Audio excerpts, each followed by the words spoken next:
martes 12 del día con 20 minutos y muy tempranito estamos conversando esta nueva edición de la pizarra de Red Bull, siempre con el cariño de los amigos de Nissan, porque Nissan es el orgulloso auspiciador, patrocinador de la Liga de Campeones de Europa, Nissan Innovation Direct Site. Oye, está buena la Champions hoy día y para eso, por supuesto, para hablar de Champions, de fútbol chileno, hasta de la selección chilena, tenemos a nuestro conductor, analista y entrenador profesional, el señor John Armijo.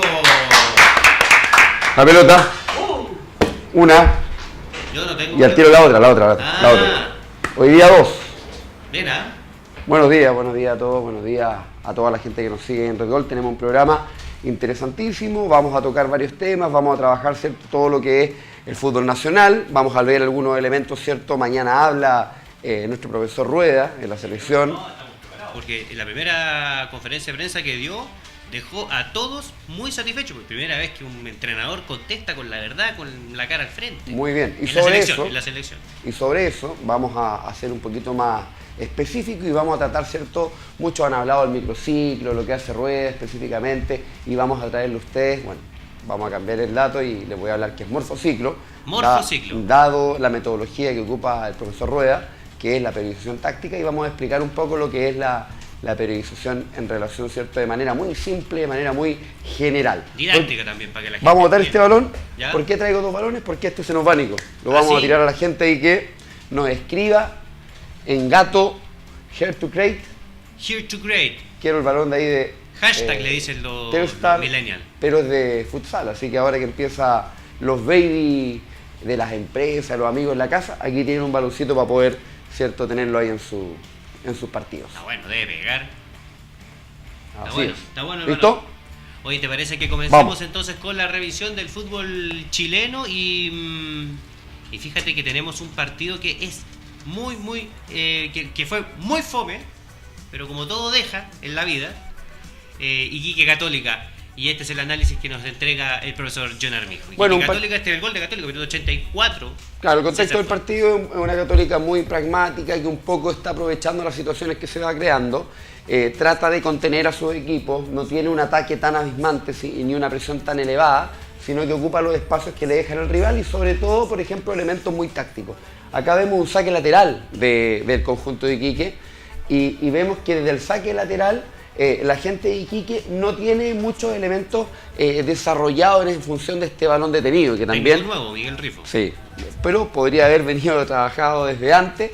Lo que vemos claramente que no hubo, ¿cierto?, una organización en relación y en función de lo que hacía. Pero sí Católica, muchos jugadores cercanos por lo menos a las posiciones en las cuales podía caer el balón. De hecho es tal que donde saca el jugador del lateral de Iquique, inmediatamente recupera Católica. Y lo que pasa después de la recuperación, mira, la cantidad de jugadores, y es muy importante además de la cantidad de jugadores que pasan al ataque, la velocidad con que lo hacen, ¿cierto?, en función de esta recuperación. Por lo tanto, hoy día Católica está aprovechando los espacios y esta transición desde sectores, ¿cierto?, defensivos, la pasan a ocupar de zona 2A a zona 2B con transición de ataque a defensa, de defensa-ataque muy rápido.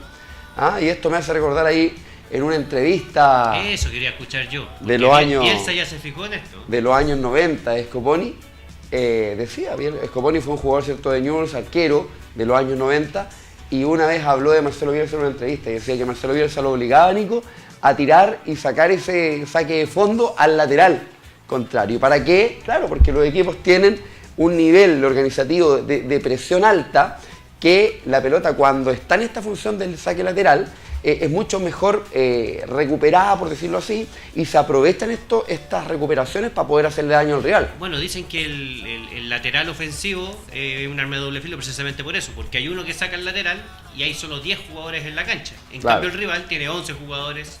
Justamente. Para buscar la pelota. Y también porque las organizaciones del juego no son tales. Y acá, claro, vemos la recuperación, ¿cierto?, por el sector contrario, la subida, ¿cierto?, del volante externo por fuera. Inmediatamente... Había ingresado hace poquito Fernando Cordero. Claro. No juega todos los minutos, pero cada vez que entra deja su huella, de alguna manera.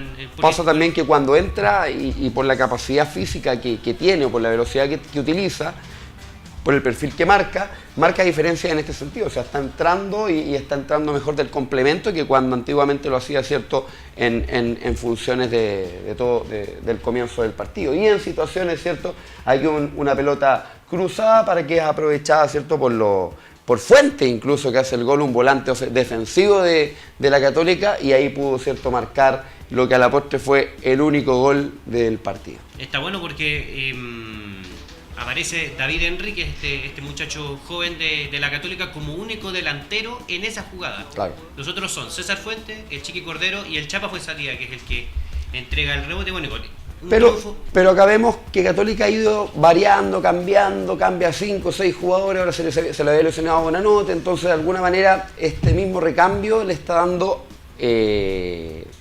la capacidad de poder marcar esa diferencia pequeña, pero la marca dentro de los equipos. No es menor que haya ganado los últimos 4 partidos de manera consecutiva. Quinto partido, perdón, de 5 de 5, y cambiando no sé si el sistema, pero sí el modelo distinto, los nombres de los jugadores también va variando, entonces también hay una rotación en relación a lo que se está buscando, porque cuando uno rota y no tiene resultados, uno sigue rotando. Sí. Pero ha ido rotando y está consiguiendo resultados, entonces por lo tanto es importante y no menor lo que está haciendo el profesor Beñat San José. Oiga, muchos comentarios. Todos tienen la pelota. Oscar Quesada dice: yo quiero la pelota. Muy buen análisis. Claudio Álvarez Morales, que bella la pelota, la quiero, dice Erimar del Valle. Erimar del Valle, mira qué raro nombre. Oiga, ¿le parece si seguimos en este análisis de la fecha del fútbol? Ahora vamos a ir con nuestro segundo partido. Ahí ya, me taldié, como lo informo. Ahí estoy, ya. Segundo partido de la jornada, el encuentro que enfrentó a los equipos de Colo-Colo y Huachipato. ¿Te parece? Bueno, vamos. Vamos entonces con Colo-Colo y Huachipato, que tiene harto paño que cortar. Primero por la jugada del gol, que fue en definitiva el tanto del triunfo para el conjunto cacique. Y en segundo lugar por este estreno más o menos ya oficial de el jugador César Pinares, que cumplió una función bien curiosa. Vamos primero con el gol. Vamos, pero hablemos un poco del partido. Fue un partido muy bien desarrollado los primeros 20 minutos por Huachipato, haciendo una presión alta, complicó a Colo-Colo sobre todo en la salida, que no tuvo situaciones claras, pero sí un par de aproximaciones. Se vio un Colo-Colo a veces muy contenido, donde no podía salir, estaba como presionado y la circulación no era muy clara saliendo desde el fondo. Yo creo que incluso era un poco más temeroso. ¿Cómo? Me pareció un poco más temeroso que el Colo-Colo, por ejemplo, con Barroso en el claro, centro, que es un equipo con bastante más autoridad en la salida. Es que tiene esos elementos. Acuérdate que Insaurralde también está hace poco, ya un poco llega, ¿cierto?, después de Atlético Nacional, venía de un error, entonces un poco los jugadores, las confianzas se van solidificando en relación también a los buenos resultados, a los buenos cometidos personales, a los buenos, ¿cierto?, desarrollos que tiene. Y vi un Pinares que de alguna manera estaba puesto como volante externa por derecha, Colo-Colo jugó con una línea de 3 en el fondo, con Opaso por derecha, con Pinares por izquierda, con un Baez y con un Carmona defensivo, y por delante de ellos Valdivia y 2 delanteros, ¿cierto?, Paredes y Rivero en este caso. Pero sí un Pinares que no lo vi muy claro, estaba pegado contra la línea, muchas veces Baeza tenía que abrirse dentro del campo, y en esta situación Pinares tampoco era un volante externo. Es tal el tema que cuando cambia de posición y parte ocupando esa posición en el juego después, ahí vamos a ver algunos elementos y de lo que estamos hablando. Entonces hasta el minuto 20... Mira, ahí está la primera toma. Vamos, Nico. Mire, ahí está César Pinares muy abierto sobre la izquierda, o sea, lateral, volante por la izquierda. Claro. O volante externo izquierdo. Si ahí lo tenemos. Ahí está nuestro amigo César Deisler, que nos da la bienvenida. Y ahí está Pinares en labores de presión o labores defensivas, pero en campo contrario, en zona 2B. Ahí también está abierto y vemos, ¿cierto?, ahí a Baeza más centralizado. Aquí incluso ejecuta un lanzamiento lateral. Ahí para que no se pierda el de botines amarillo. Ahí está. Aquí está el toque atrás y vemos como también Claudio Baeza coopera en esa posición, en la posición ahí está. Eso es lo que decían. Claro. Se tenía que abrir de posiciones centralizadas, Baeza hacia afuera, apoyando un poco a Pinares, y ahí hacía variar un poco esta estructura o este sistema de juego que está Colo-Colo planteando. Claro, el problema pasa en la imagen que viene, donde uno ve que En el medio se están juntando Baeza, Valdivia, y queda ajeno a esto César Pinares. Claro, queda medio externo. marginado. Entonces, Y sobre todo, Nico, con características de interior, o sea, con características de un desarrollo de volante que generalmente liberan el juego, tiene muy buena posesión de balón, entonces no podía ayudar de manera correcta estando abierto. Y sin tampoco tener el recorrido externo como un lateral o como un extremo, sino que es un interior dentro de la zona de los volantes. Quizá era la oportunidad que iba a tener Pablo Guede también para testearlo en esta ubicación, que uno puede hacer en entrenamiento, lo que uno quiera, pero en cancha es lo bueno que ha mostrado Guede en el último tiempo, comparándolo, ¿cierto?, con el Guede que inició, es que hoy día Guede sí se va adaptando. Sí. Y va viendo los funcionamientos internos cuando tienen un buen resultado y cuando no. Y vimos que en el minuto 20, ¿cierto? Mira este Pinares. Mira la funcionalidad, o sea, claramente está cargado por el sector izquierdo con muy poca participación. Pero ¿qué pasa después del minuto 20, Nico?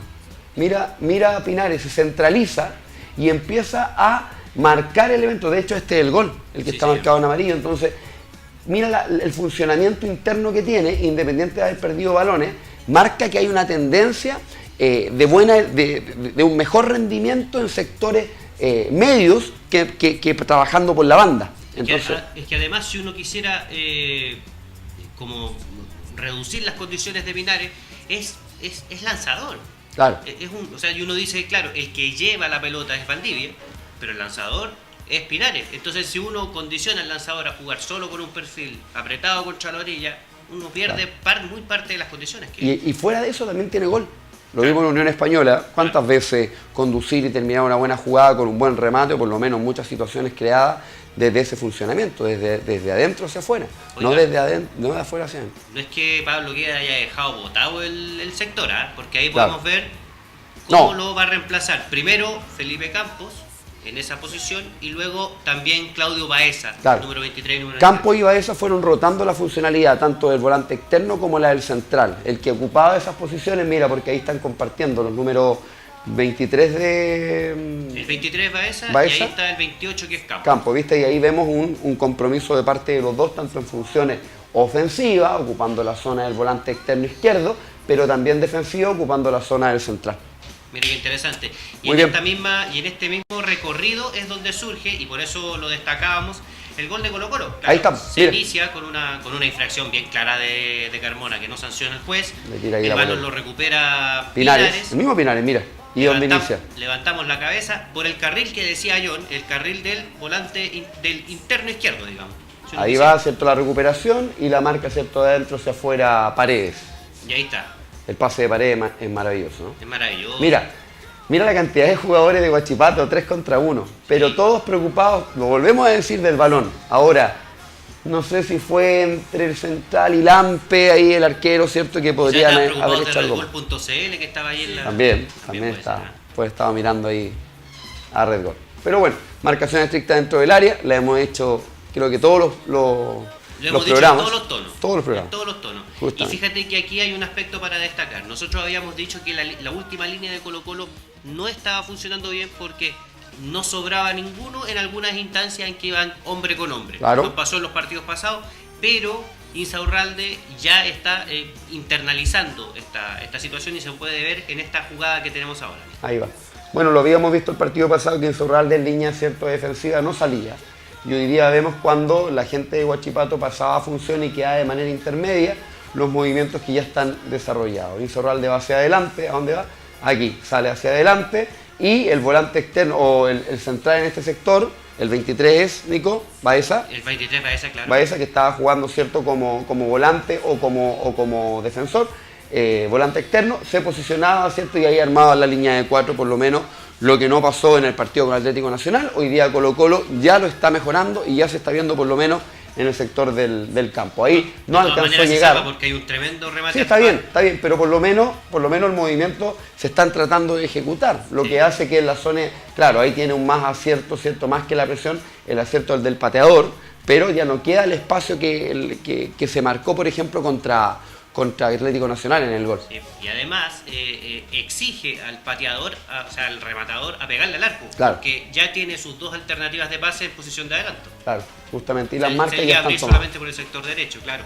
Perfecto. Está buena entonces esta jugada de Colo-Colo que le ganó entonces a Huachipato, recuperó el aire porque venía de 3 partidos sin ganar el elenco de Pablo Guede y se llena de fe de cara a la Copa Libertadores el día 14 de marzo. Se enfrenta a Bolívar en La Paz. ¿Cuál es su consejo para La Paz, John Armijo? Usted que internacional.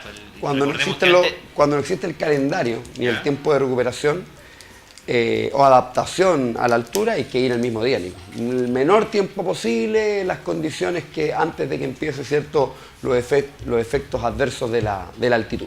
¿Qué es lo que va a hacer entonces Pablo Guede? Porque se va a entrenar en Santiago, viaja a Calama, duerme en Calama y sube a La Paz. Perfecto. Esa es la secuencia que va a seguir entonces Colo-Colo para este partido de Copa Libertadores programado, ya lo decíamos, para el 14 de marzo. ¿Te parece que sigamos observando cuáles son las novedades que tenemos hoy día en Red Gol? Vamos a ir con algo bien especial. Se trata de Reinaldo Rueda y sus famosos microciclos, porque dijo microciclo para arriba, para abajo, y todos hablaban. Ahora todo el periodismo habla de microciclo, pero nadie ha explicado que efectivamente cuál es el tratamiento, cuáles son las ventajas de este sistema que tiene que ver con la periodización táctica y que es el que maneja el seleccionador colombiano. Bueno, dada la información que nosotros manejamos y dadas las entrevistas que se han hecho sobre todo con el preparador físico del profe Rueda, él trabaja en base a la metodología de la periodización táctica. Explicamos en varios capítulos atrás lo que era la periodización táctica, un tipo de metodología, para hacerla bien corta, que se hace más de 30 años, ¿cierto?, y que se inventó el profesor Vítor Frade en Portugal, y que su mayor exponente en el desarrollo de esta metodología es José Mourinho, y ha ganado Champions y ha ganado un montón. ¿Qué es la diferencia de las otras metodologías? Que este tipo de metodología desarrolla de manera específica el desarrollo táctico o el aspecto táctico del juego en función de la semana completa. Por lo tanto, la preparación ya no tiene elementos externos como era anteriormente de acumulación, de transferencia o de realización, como eran los métodos ATR, y hoy día se hacen solamente preocupándose de lo que va a ser el partido del fin de semana. Entonces vamos atrás, aquí vemos por ejemplo el esfuerzo muy alto el día del partido, viene el día de descanso, inmediatamente tiene que haber acá un día de recuperación-activación. Por ejemplo, el profe Rueda, acá ya no existen más los trotes aeróbicos ni regenerativos, sino que el trabajo aeróbico o regenerativo se hace en función del desarrollo táctico del juego. ¿Qué podemos hacer? Elementos de la posesión de balón, por ejemplo 11 versus 3, vamos a la diapo siguiente y después volvemos atrás, Nico. Por ejemplo, trabajitos de 11 versus 3, ¿cierto?, en donde hay presión, en donde hay cierto desarrollo de la posesión, y se van ocupando en el aspecto físico el mismo regenerativo, pero con elementos coordinados ahora de los aspectos tácticos, de la función de que se quiere buscar. Entonces pasamos al siguiente día, ¿cierto? Y aquí vienen 3 días que son re importantes. Después de la recuperación, activación que hubo el día lunes o día martes, como acá está mostrado, vienen 3 días de operacionalización adquisitiva. Acá está el corazón del microciclo, o del morfociclo mejor dicho, un morfociclo patrón, porque se prepara y se repite para el partido. Siempre es lo mismo, pero van cambiando finalmente los principios de juego que se van a utilizar en función del juego que se quiere buscar, o de la idea que se pretende, o del equipo que se va a enfrentar, ¿cierto? En donde se trabajan esfuerzos altos, el día miércoles con trabajos que tienen que ver con la atención cognitiva. ¿Qué podemos buscar acá? Elementos mucho más cortos, por ejemplo, que tienen que ver con tipos de rondos. Generalmente los rondos de Guardiola van insertos acá, posesiones, ¿cierto?, en escalas. ¿Cuáles son las escalas? Los espacios que se utilizan dentro de la cancha, con elementos que son sectoriales, elementos que son individuales, no intersectoriales aún o no colectivos. Entonces se hacen estos elementos que son mucho más cognitivos y de esfuerzos altos. La cognición no viene dada desde la exigencia física, la cognición viene dada desde la atención cognitiva que el entrenador o el cuerpo técnico exige a sus jugadores. Tienen que quedar cansados, no el físico, sino que de la mente, el aspecto cognitivo. Para pasar al día miércoles, ¿cierto?, a un esfuerzo medio, pero todavía de la operación adquisitiva, y acá se hace el día más parecido al partido. Acá se buscan los 11 contra 11, acá se buscan los aspectos macro de los principios de juego, en donde se puede buscar la presión, la posesión de balón, pero ya no en escalas pequeñas, no en escalas sectoriales, no en escalas individuales, sino que en escalas intersectoriales, en escalas colectivas. En escalas grupales más grandes en el número que se ocupa. Y acá se empieza a sumar, ¿cierto?, los elementos que tienen que ver con la parte ofensiva y defensiva, por eso se llama intersectorial. Y se ocupan los macro principios de juego que tienen que ver con los elementos, ¿cierto? Acá está mostrado, Nico, dale para adelante.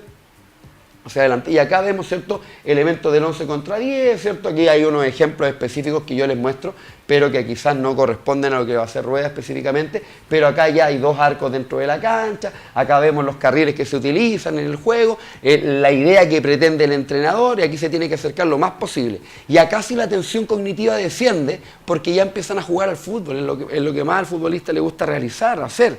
Por lo tanto, empiezan a entender el funcionamiento, pero con la idea macro, con la idea general completa que el técnico exige.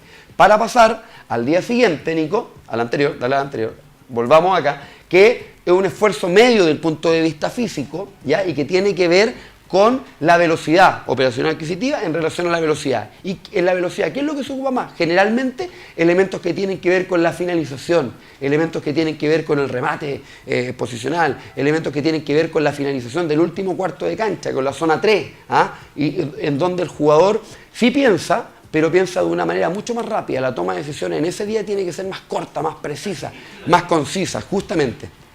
Pero también acá se desarrollan, ya no son principios macro, son principios más específicos, la definición del segundo palo, las coberturas, si trabajan los elementos defensivos, el pensar de una manera más rápida en relación al juego, en donde se desarrollan elementos, por ejemplo, de los principios de juego mucho más específicos, más pequeñitos, donde se ven, por ejemplo, los pasos de la marcación, en donde se ven las basculaciones, en donde no se ven ideas tan macro del desarrollo del juego de los principios más importantes. Porque eso ya está de alguna manera adquirido en los días anteriores. Justamente, en donde se va distribuyendo en los días anteriores, y también las escalas que se hacen en este elemento también son intersectoriales. Volvemos un poco a parecerse al día martes. Y acá se ocupan, pero más en funciones ofensivas, a veces en funciones más defensivas, va a depender del entrenador. Y volvemos el otro día nuevamente a la recuperación-activación, que como se empezó, se termina y se vuelve a bajar la carga. ¿Se entiende? Pero volvemos al nivel de carga cognitiva, Nico. No estamos planteando esto desde el punto de vista físico. Estamos planteando esto de la subida y la bajada, de la intensidad y de las cargas completas en relación a lo cognitivo. ¿Se entiende? Entonces, acá se buscan, por ejemplo, elementos del balón detenido. Se aprovecha que se pueden realizar esfuerzos, que son más bajos, porque hay que cuidar, ¿cierto?, el estado condicional para el otro día, pero se ocupan, por ejemplo, lo que hablábamos antes, del saque lateral, de una pelota detenida específica, de una jugada calcada, de una jugada muy específica en relación al juego. Es como el trabajo de joyería, Claro. el último afinamiento. Justamente. Y si esto aumenta en relación a los días, siempre se busca por lo menos tener un morfo completo en el cual el entrenador pueda desarrollar y programar, ¿cierto?, en el menor tiempo posible lo que él quiere desarrollar como la idea que pretende en su modelo de juego. Tiene, si uno lo ve así, pareciera ser un modelo bien ad hoc con las eliminatorias, porque el jugador llega y es muy poco tiempo, son prácticamente 7 días con 2 partidos entre medio, entonces es como ya un micro ciclo 2 veces repetido, pero con aspectos que se pueden ir profundizando a lo largo de la semana, para llegar mejor al segundo. Mejor preparado, y te ordena, porque el microciclo estructurado, lo que hace un poco Josep Guardiola, es diferente un poco a esto.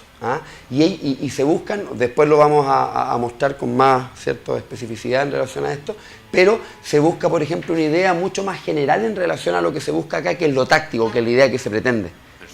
Y se busca cuantificar desde el punto de vista físico el microciclo, más que desde el punto de vista cognitivo lo que hace la periodización táctica. Ahí hay un poco de las diferencias entre uno y otro. Está bueno, ¿Bien? Está bueno, entonces nos quedó más o menos claro cómo funciona, qué es lo que está haciendo. Y acá estamos, por ejemplo, los días de operacionalización adquisitiva, se busca, por ejemplo, el día martes mucha más tensión. Los puntos azules dentro de ese conjunto, la duración tiene que ser menor y la velocidad tiene un punto, por ejemplo, en donde no se busca mucha velocidad, pero sí mucha tensión cognitiva. El desgaste emocional es alto. ¿Está bien? El día miércoles, en donde se trabaja la duración, mira, la tensión disminuye porque se están ocupando espacios más altos, pero la duración aumenta, Nico. Entonces, ¿por qué aumenta? Porque se parece al partido. Sí. Por lo tanto, la velocidad sigue siendo buena y el desgaste emocional es un poco más alto en relación al día de tensión. ¿Pero por qué? Porque se busca hacer el fútbol. Y el día miércoles, ¿viste? Miremos acá, se trabaja la tensión, pero muy poco, la duración es menor, La velocidad tiene 2 más, por lo tanto, son elementos emocionales. Y el desgaste emocional, mira que es bajo. Es mínimo. Es mínimo, por eso. ¿Muerto la risa ese día los jugadores? El día más... O sea, tienen que terminar contentos, pero trabajando los elementos de los principios de juego, que es la vida o los comportamientos, que es la idea que pretende el entrenador, en forma macra y en forma cierto específica. Está bueno. Eso es mismo.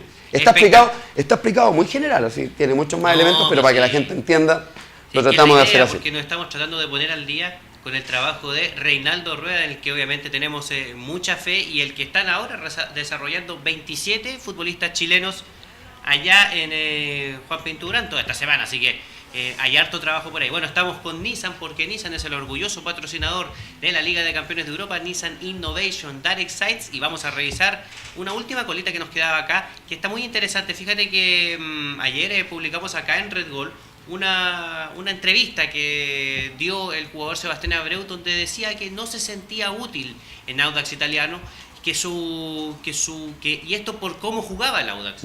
Él no reclamaba, no pedía jugar ni nada, solo decía que no se sentía útil y que iba a buscar la forma de hacerse más útil en un equipo que es más de reacción que de construcción, y en un equipo que básicamente se plantea siempre en el contraataque. Vamos a revisar su último partido. Jugó solo los últimos 13 minutos ante Palestino. Audax Italiano empató 1-1, dio la cuenta en el primer tiempo. Los árabes igualaron en la segunda fracción, y aquí podemos ver que la labor de Sebastián Abreu es bien de ese delantero chuzo que lo tiran adelante, a ver si te llega algún antiguo algún el funcionamiento. Claro, y creo que es como para más, no sé. Podría ser mejor utilizado. Ahora, las características que él tiene generalmente... También, Nico, el jugador quiere y pretende y tiene una idea en relación y le gustaría jugar de cierta manera, pero tiene que someterse muchas veces a lo que el entrenador también quiere desarrollar, y el entrenador tiene que ser capaz de seducir en su idea a este nivel de jugadores, ¿cierto? Sobre todo porque me imagino que Abreu en el camarín de Audax debe ser un tipo sumamente importante, relevante. Cuando entra por Leiva, está feliz Leiva, pues, mira. Claro. Tiene el honor de salir por Abreu. Voy a contar a mis nietos. Claro, sí. Así. Pero también, eso es lo que quiero decir, que esa es una parte, pero también los equipos que tienen a estas figuras, descollantes, re importantes, tienen de alguna manera alguna dependencia táctica en relación a los jugadores que tiene. Porque si Abreu no es habilitado constantemente o buscado constantemente, el jugador que tiene el balón, que no es Abreu, se siente presionado a tener que entregársela o tener que dársela. Por lo tanto, va mermando muchas veces o va condicionando el actuar de los equipos que tienen estas figuras importantes. Por lo tanto, hoy día, como Abreu no tiene el físico de antaño, no tiene el físico para poder descender, o el físico que tiene Geraldino para poder descender y trabajar más en función del juego, tiene que ocupar espacios que no lo desgasten dentro del campo de juego, que son sectores más cercanos, ¿cierto?, a la finalización. Esfuerzos mínimos, restringidos. Claro. Entonces acá vemos centros, generalmente... Este me gusta a mí porque es este que viene ahora. Porque es Bozo que manda un centro... 3/4. Pero mira a dónde le pide la pelota a Abreu. Mira de dónde le está pidiendo la pelota a Abreu. Bueno, pero venía bien también porque venía ganando el espacio. Lo que pasa es que después la velocidad no marca esa diferencia. Sí, ahí al centro y definitivamente el arquero termina quedándose con la pelota. Este es un córner de Brian Carrasco que también va a la cabeza de Abreu. Pero ahí se busca, Nico, porque es alto, porque son jugadores que generalmente... 1,90 m. Sí, pues, pero, el balón parado pero quizás ocuparlo de una mejor manera, siempre hay alguna manera. Yo creo que la capacidad del profesor Vilches la tiene para poder sacarle provecho a este jugador. Sí, y después de la lanchadista de Abreu, ojalá que se lo tome bien el profe Vilches. Yo creo que sí, porque es una persona inteligente. Sí, porque lo que busca Abreu no es... Y el profe Vilches está en eso, quiere ser cercano al jugador, quiere un poco, ¿cierto?, marcar romper quizás esa frialdad que muchas veces tienen los entrenadores con sus dirigidos y acercarse un poquito más en esta. Así que puede que por ahí sea el camino. Es curioso Vilches, porque de esos casos de técnicos que pueden parecer fríos o más distantes, pero no lo son. No lo como son. Pellicer, por ejemplo. Justamente. Uno dice, está medio lejos. La forma quizás parece, pero en la interna son más cercanos. Así es. Bueno, y con eso terminamos nuestra revisión del fútbol nacional y ahora nos vamos al extranjero. Vamos. Nos vamos al exterior con la Liga de Campeones de Europa, que está de lujo. Bueno, ayer estuvo medio fome el partido del Porto, pero es que ya estaba listo. Yo lo que me llamó la atención, y no sé si tú lo estimas de la misma manera quizás, John, es que ¿No te parece un poquito frío el PSG? Lo que pasa es que nunca ha podido quizás romper esa presión que tiene de ser un equipo grande de Europa. Entonces, por la cantidad de jugadores que se trajo, por el ruido que hizo previo a, uno esperaba quizás un mayor desarrollo, mejor desarrollo en función de su juego. No creo que pase por Neymar, que esto no esté en la funcionalidad, pero sí creo que a Emery todavía le falta, Nico, para poder compararse con Guardiola, con Mourinho, con esos entrenadores que hoy día la están rompiendo. Le está faltando quizás algo para poder acercarse en un fútbol mucho más protagónico, ¿ah? Y no tanto de espera, de tener que observar, de tanto análisis, sino que un poquito más de ir a buscar. Mira, hay una estadística que leí hoy día en la mañana, desde la temporada 2012-2013, el PSG ha llegado 4 veces a octavos de final y 2 veces a octavos de final en la Champions. O sea, un papel absolutamente secundario, pero se ha gastado 1.000 millones de euros en ese mismo espacio de tiempo.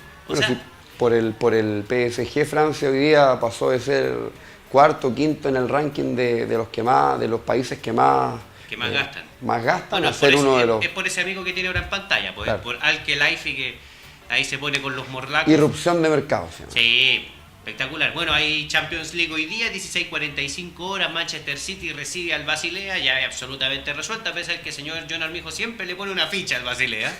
No, pero después del último partido es difícil defender. Ayúdenme para poder defenderlo. No. Y 16:45 horas también entonces el Tottenham contra la Juventus, partido que fue 2-2 en la ida, así que la vuelta se viene con todo en el estadio de Wembley. Harto que ver de Champions para hoy, John Armijo, y interesante. Tú tenías que ir apuradito.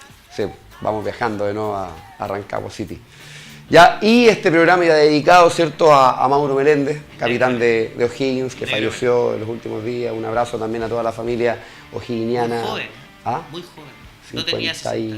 No alcanzaba. 55 años, creo. Sí. Mauro Meléndez, y también para David Astori, ahí el cierto extinto. Qué increíble, ¿eh? Capitán de la Fiorentina. Qué increíble que sobre todo en el primer mundo futbolístico les hacen todos los exámenes habidos y por haber.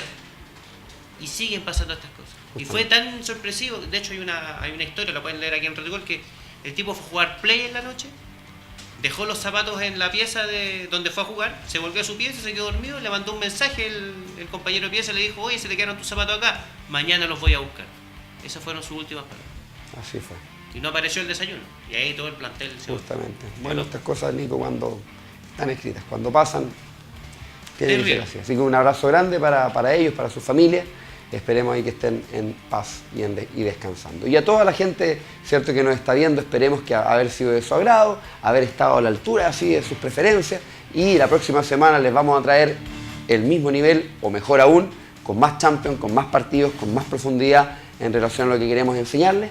Y eso, nos vemos la próxima semana. Antes que se vaya, verdad, para que sigan participando. Aquí está. Claro, ahí está. Ahí está la pelota, Miguelito. ¿Cómo era? Here to create, es hashtag here to create. ¿Ah? Hashtag. Ahí está, en la parte de abajo de la pantalla. Miguelito va a hacer en cualquier momento, va a poner el GC. ¿Ahí lo puso? Sí. Pucha, vamos. De verdad, Miguelito. Para que se vaya la pelotita. Para que se vaya la pelotita y puedan entretenerse entonces este mes de marzo. Buenísimo. Además, un regalo. Un abrazo grande, nos vemos la próxima semana. Chao, chao. Chao, chao.